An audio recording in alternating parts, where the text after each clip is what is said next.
무기 마시고 이 정도 되셔야죠. 이제는 뭐 국가도 관심을 가질 테니까요.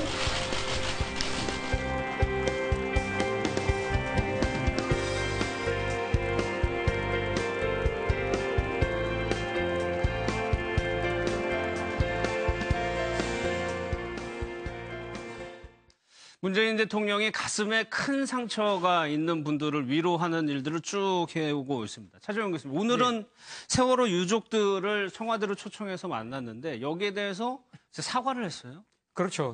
지난 정부에 일어난 이 일이긴 합니다만 국가 원수로서 당시 사고의 이 수습을 제대로 못하고 진상조사가 지금 계속 늦어지고 있고 그리고 또 유족들에 대한 여러 가지 보상 절차가 좀 미흡한 부분 이런 부분에 대해서 아마 지금 국가 원수로서 지금 사과의 뜻을 전한 것이죠. 사실 앞서 우리 앵커께서도 말씀하셨지만 문재인 대통령이 취임하고 나서 무엇보다 자신이 대선 때 공약했던 내용들을 열심히 지키려고 합니다만 그중에서도 당시 정부의 잘못된 여러 가지 조치들로 인해서 피해를 받던 국민들에 대한 눈물을 닦아주고 안아주는 그런 모습들을 상당히 지금 적극적으로 하고 있다는 것이죠. 그것이 물론 자신의 대통령 공약을 이행한다는 차원도 있겠습니다만 무엇보다도 이 정부의 잘못으로 인해서 이 가슴에 멍이 든 국민들을 안아야만 진정 국민 통합이 된다는 그런 아마 국정 철학에 기초한 것이 아닌가 하는 생각이 듭니다. 예. 그러니까 과거 정부의 과오라고 하더라도 지금의 대통령은 본인이기 때문에 정부 행정부의 수반으로서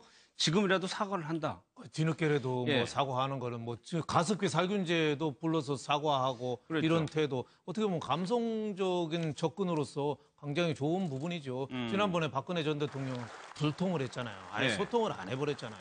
그러니까 세월호 유가족들이 뭐 광화문 세종대왕 그 앞에서 오랫동안 텐트 치고 농성하고 청와대 앞에 가서도 농성하고 그동안에 여러 번 많이 했는데 일체 어떻게 보면 응해주질 않았거든요. 특조위 활동이라든지 그런 거를 뒤늦게라도 이렇게 불러서 얘기를 듣고 하는 게 굉장히 제가 보기에는 뭐 바람직한 것 같고 또 그 문재인 대통령 후보 시절에도 어떻게 보면 세월호 사건하고는 또 인연이 있었죠. 많았죠. 전에만 해도 세월호 전만 해도 그것도 뭐 오비락인데 남북 정상회담 뭐 대화록 유출 뭐 이거 가지고 문재인 어떻게 보면 후보가 끝났지만 대통령 실패했지만 계속 코너에 몰렸는데 어떻게 보면 세월호 사건을 계기로 해서 어떻게 보면 굉장히 입장이 공수가 어떻게 보면 야권의 대선 주자로서 굉장히 또 부각이 되고 또 집권층인 박근혜 정부는 어떻게 보면 그때부터 좀 내리막을 걸었다 뭐 이렇게도 볼 수 있죠. 그래서 문재인 대통령이 후보 시절부터 그 단식 투쟁하는데도 가서 또 위로해주고 같이 좀 단식도 하고 또 댓글도 달았잖아요. 대통령 돼서 바로 달았죠 아마. 댓글 달아서 끝에다가 문변 뭐 이렇게 썼잖아요. 그래서 굉장히 뭐 그동안에 여러 가지 세월호하고는 뭐 저 팽목항도 좀 많이 가셨고 세월호하고는 어떻게 보면은 제일 큰 인연이 계속 지속됐다 이렇게 볼 수 있고 그렇게 아픔을 같이 하고 불러준다는 거에 대해서는 저는 뭐 굉장히 잘한 행보다 이렇게 보여집니다. 그러니까 세월호 사건이 사회적인 문제였지만 결국에는 정치적인 문제로까지 갔던 것이 그래서 박 전 대통령이 그렇게 조금 외면했었을까요? 그렇죠. 저는 우리 정부 수립 이후에 우리 헌정사에서 정치적으로 가장 큰 사건은 바로 이게 박 대통령 탄핵 사건. 그다음에 사회적으로 가장 큰 사건은 세월호 사건을 봐요. 근데 이 두 사건이 아주 밀접하게 관련이 돼 있어요. 제가 보기에 법적으로는 박 전 대통령이 세월호에 대해서 무죄를 받았지만 그러기에 탄핵의 저는 가장 큰 원인이 바로 이게 세월호 7시간. 정치적으로 이렇게 보이고요. 저는 이게 지금이라도 문재인 대통령이 저렇게 유족들을 초대해서 정말 위로하고 그다음에 철저한 진상을 규명하고 또 이게 필요하면 보상도 충분히 해주고 이게 아주 뭐 바람직하다. 어리게 바람직한 정도 꼭 해야 될 일이다. 이래 봅니다. 그러니까 과거 영상을 보면 지금 국회에서 나가는 유족들이 그렇게 좀 면담을 요청했음에도 불구하고 잠깐 보고 그냥 가버렸단 말이에요. 아니 외면하고 갔고요. 그리고 이제 팽목항에서부터 서울까지 도보 행진을 하고 안산에서도 도보 행진을 하고 서울 시내에서도 청와대로 가는데 그걸 이제 경찰들이 막아서고 그리고 이제 찾아가서 좀 이제 면회 신청을 하는데 그걸 거절하고 딱 한 번 제 기억에는 이제 박준우 수석이 나와서 일정상 안 됩니다 하는 정도 얘기가 나왔던 것 같고 그 외에는 일절 접촉을 하지 않아서 광화문에 농성 텐트가 쳐지게 되는 이 빌미를 대통령이 제공한 셈이거든요. 예. 그런데 이제 유민희 아빠 이 김영호 씨가 단식을 하다 거의 쓰러질 지경이 돼서 당시에 당대표 아니었습니다. 문재인, 정치인 문재인이 가서 내가 대신 여기서 지키고 있을 테니 병원으로 좀 옮겨라 예. 해서 이제 대리 단식이 이어졌던 거거든요. 근데 유민희 아빠 김영호 씨가 한 말이 있어요. 이렇게 청와대 들어가는 게 쉬운데 아, 오늘 들어가면서? 네, 예, 왜 예. 그동안 이렇게 여기를 못 들어가게 했을까? 예. 들어가기가 쉽지 않습니까? 뭐 범법자 아니지 않습니까? 유가족들이. 아주 가슴 아픈 분들이지 않습니까? 그런데 이제 문재인 대통령이 취임하고 제가 놀란 게 두 가지 대목이 있는데 예. 관련해서 이 위로의 정치와 관련해서요. 하나는 5월 15일에 취임 닷새가 돼서 이 두 세월호 때 희생된 선생님을 순직자로 인정하라. 그 굉장히 박수를 쳤는데 국민들이 예. 그때서야 순직자가 됐단 말인가? 그 전에 저는 순직이 인정돼 있는 줄 알았어요. 국민들이 모르고 있었던 거죠. 몇 해 지나면서. 예. 두 번째는 어제 광복절 경축사에서 무슨 얘기가 나왔냐면 이 영구용 태극기를 택배로 보내는데 인편으로 보내도록 하겠다. 그러니까 이제 국가유공자가 돌아가셨는데 독립운동 투사나 참전용사가 택배로. 태극기로 관을 감쌌는데 그 태극기를 국가가 보내주는데 예. 택배로 보냈는데 착불 택배로 보냈다는 거예요. 2만 원, 서울 예. 지역은. 지방은 3만 원에서 5만 원을 내고. 이게 미국 영화에서 우리가 보는 거랑 너무 다른 거죠.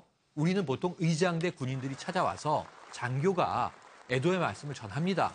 그리고 이제 가이드를 해주는 거죠. 예. 국립묘지에 모실 수 있습니다. 혹은 다른 묘소로 모실 때는 우리가 장제 지원금을 뭐 단돈 20만 원이지만 드립니다. 근데 이걸 그냥 택배로 처리하고 있었다는 게 보훈처는 무엇을 하고 있는 곳이었나 하는 의구심이 들더라고요. 예. 그러니까 이런 것들을 좀 세심하게 하나하나 바로 잡아 나가는 것 자체가 국민들을 위로하는 것이 국가의 근본 역할이다. 예. 그게 핵심이지 다른 것이 아니다. 군림하는 게 이제 이 민주주의 국가의 정부는 아닌 것이죠.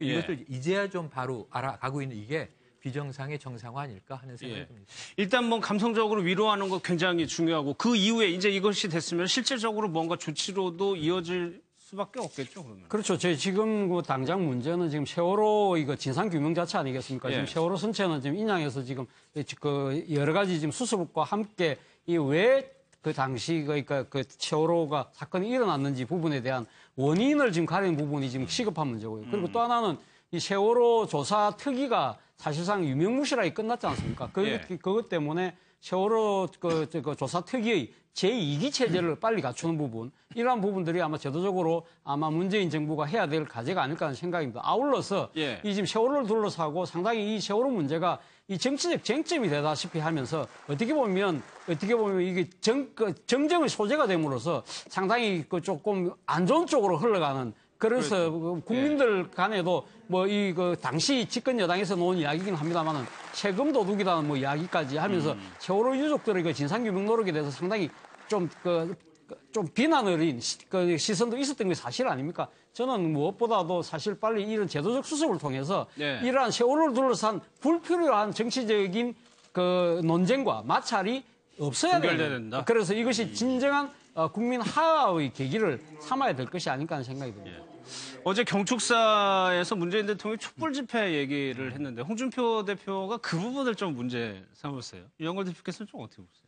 뭐 그런 지적을 한 이유는 네. 이제 그 임시정부 적통을 강조하면서 1919년 그 임시정부가 3.1운동에 이어서 그 3.1운동 임시정부가 이어진 것처럼 촛불이 이어져서 지금 정권이 들어선 거다. 예. 그 중간은 좀 건너뛰었다. 이런 점에서 보수는 좀 건너뛰었다. 이런 점에서 좀 서운하게 생각하는 면은 있을지는 몰라도 제가 어제 그 축사를 자세히 읽고 듣고 해봤거든요. 근데 거기에 뭐 이승만, 박정희 정신 계승 같이 하겠다고 했죠. 하고 이런 예, 것도 예. 구체적으로 나와요. 그래서 그거 갖고 제가 보기에는 좌파의 뭐 축제다. 뭐 물론 뭐 촛불을 강조하고 하다 보니까 예. 임시정부 적통 강조하면서 그런 건 있지만 그걸 임시정부를 건국절이라고 생각을 부인하는 사람이 누가 있겠습니까? 다만 그 시절에 국가가 되려면 영토, 주권, 국민이 있어야 되는데 예. 이제 영토하고 국민이 그쪽이 없으니 그 법적으로는 좀 문제가 있는 거 아니냐 뭐 이런 시각으로 또 보수가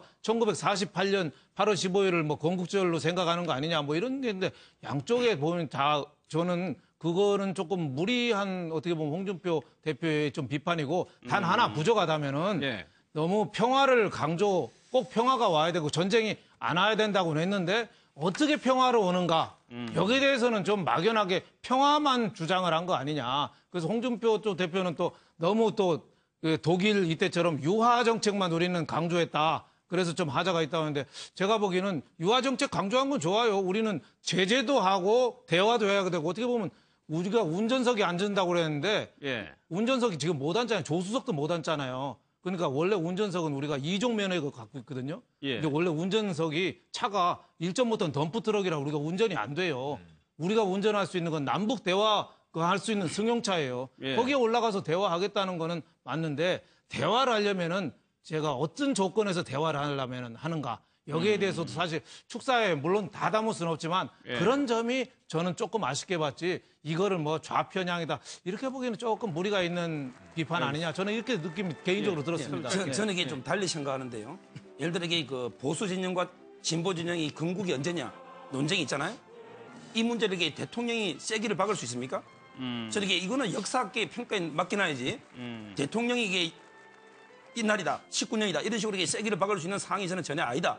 이런 데 첫째 지적하고요. 그다음에 두 번째 어제 경축식 전에 백범 김구 선생 이분이 임시정부의 상징과도 같은 분이거든요. 물론 임시정부의 초대 대통령 이승만이에요.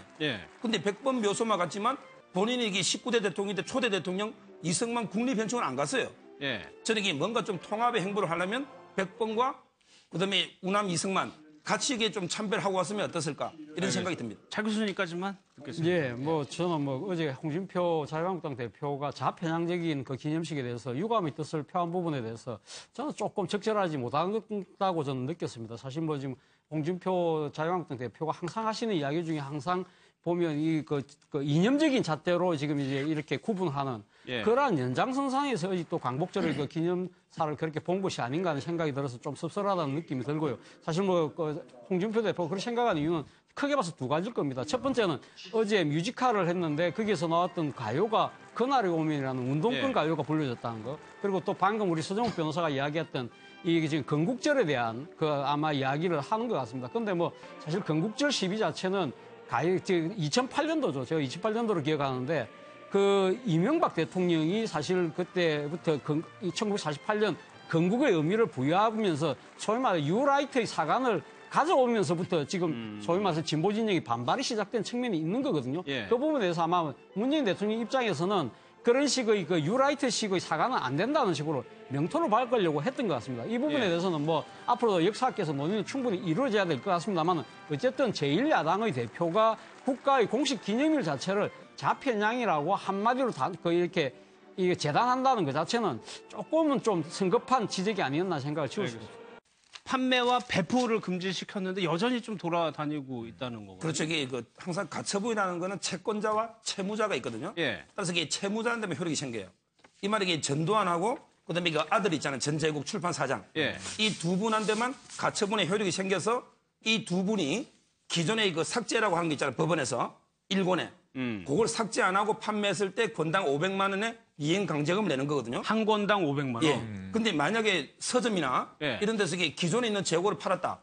이런 게 서점 주인한테 처벌을 할 수는 없잖아요. 왜 가처분의 채무자가 아니기 때문에. 따라서 이게 뭐 제가 보기에 기존의 재고를 파는 것까지는 이해가 되는데 만약에 출판사에서 뭐 정식 루트가 아니고 만약에 불법으로 뒤로 책을 줘가지고 계속 판다면 이거는 이게 조사를 해서 권당 500만 원씩 이행강제 때릴 수는 있습니다. 근데 이거 이제 조사하는 게 상당히 쉽지는 않기 때문에 아마 이게 그 단체에서 5.18 단체에서 아마 자체적으로 이게 조사 들어간 걸로 알고 있습니다. 그러면 일단 유포된 책 같은 경우는 어떻게 해요? 가령 도서관에 들어가 있다거나 그런 건 다 회수를 해야 되는 건가요? 아니죠. 이게 그 가처분이라는 거는 항상 이유적인 그 판결 이후에만 효력이 생기거든요. 그러니까 기존에 이게 판매되고 이런 거는 전부 아무 영향이 없고 그 판결 이후에 새로 팔았을 때 권당 500만 원 그것도 이게 이행강제금만 돈만 내면 되기 때문에 가처분이 나도 이게 그대로 하는 사람도 많아요. 예를 들어 이게 돈만 내면 되지 이걸 뭐 처벌하거나 구속하거나 이런 건 아니잖아요. 따라서 이게 그냥 팔다가 하나 만약에 잡혀도 500만 원 내면 되기 때문에 제 생각에는 출판사에서 계속 이게 팔지 않을까 몰래. 이래 생각이 됩니다. 그러니까 라인에서 이게 판매의 접점에서 개인이 이미 돈을 내고 구매한 책은 개인 소유니까 그걸 어쩔 수는 없는데 대형 서점이든 작은 서점이든 소매 서점에 깔려 있는 책들은 팔리기 전이에요. 이 소유권은 출판사한테 있어요. 그러니까 뭐 우리가 아는 대형 서점에 이제 풀려 있는 책들은 출판사가 회수해서 폐기를 하는 게 정상적이에요. 그런데 문제는 지금까지 이 책이 출간이 돼서 서점에 유통이 되고 2만여 권이 팔려나갔다는 거거든요. 예. 그럼 2만 권 정도의 중고책이 누군가의 개인 소유로 있는 거죠. 그래서 이제 문제가 되는 건 뭐냐면 중고 서적을 또 거래하는 사이트들이 요즘 활성화돼 있지 않습니까? 예. 그러니까 개인이 내가 이미 사서 보유하고 있는 책을 내가 얼마에 팔겠다. 이런 것들은 개인 간 거래인데 어떻게 처벌할 것인지가 참 상당히 의문스러운 거고요. 예. 출판사가 책임져야 하는 책들이 팔린다면 이건 가격을 보통 할인하는데 예. 덤핑해서 땡 처리하지 않습니까? 어차피 폐기하면 이게 종이값도 못 받을 거 예. 아주 헐값에라도 팔고 만다 하는 게 적발되면 이거 법적 문제가 된다는 거죠. 근데 가처분은요. 하나 가처분은 이게 민사 판결이기 때문에 법원에서 이게 조사할 인력이 없어요. 그다음에 경찰에서는 당연히 형사하니까 조사 안 하죠. 따라서 이게 판결만 나 있지 저걸 이게 파는지 안 파는지 누가 잡을 겁니까? 그러니까 이해관계자가 잡으러 다닐 수는 없잖아 단체에서. 예. 그래서 이게 건전하기 어렵다는 거예요. 그러니까 우리나라 사각지대가 웬만한 책들이 예. 회고록 이런 게 1000권, 2000권 팔리기도 어려워요. 전두환 대통령, 전 대통령이 만약에 좀 의욕적으로 뭐 아는 사람이 많이 좀 사줬다. 그래야 5,000권 넘기가 거의 불가능합니다. 예. 3,000권만 넘어도 베스트셀러예요. 근데 2만 권을 찍었다는 거는 제가 보기에는 그 가처분 나오기 전에 출판사에서 많이 찍어놨을 수도 있고 출판사에서 얼마 몇 권 찍는 거 이거는 거의 체크가 불가능합니다.